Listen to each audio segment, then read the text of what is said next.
মধ্যপ্রাচ্যে শক্তি যোগাচ্ছে ইরান, সাথে আছে কৌশলগত অংশীদার বেলারুশ এবং উজবেকিস্তান। তিনটি দেশের অংশগ্রহণে ইরানের পূর্ব আজারবাইজান প্রদেশে শুরু হয়েছে সাহান 2025 নামের একটি সন্ত্রাস বিরোধী মহড়া।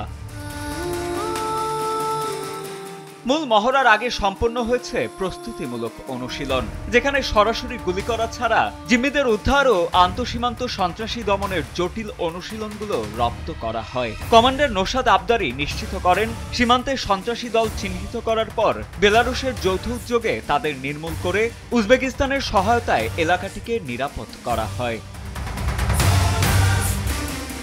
4 ডিসেম্বর থেকে শুরু হয় সরাসরি গুলি ব্যবহারের মূল পর্ব। সাংহাই সহযোগিতা সংস্থার অধীনে হওয়া এই মহড়ায় ভারত, চীন, পাকিস্তান, রাশিয়া সহ মোট 18টি দেশের প্রতিনিধি দল উপস্থিত ছিলেন। নিরাপত্তা বিশ্লেষকরা মনে করছেন, মধ্যপ্রাচ্যে ইরান, বেলারুশ ও উজবেকিস্তানের এই সামরিক সমাবেশ কেবল সন্ত্রাস বিরোধী তৎপরতাই নয়, বরং এটি বৃহত্তর আঞ্চলিক সহযোগিতা এবং নিরাপত্তার ক্ষেত্রে এক শক্তিশালী ভূ রাজনৈতিক বার্তাও বহন করছে। সাজিদ আনিল, ডেস্ক রিপোর্ট, সময়ের আলো।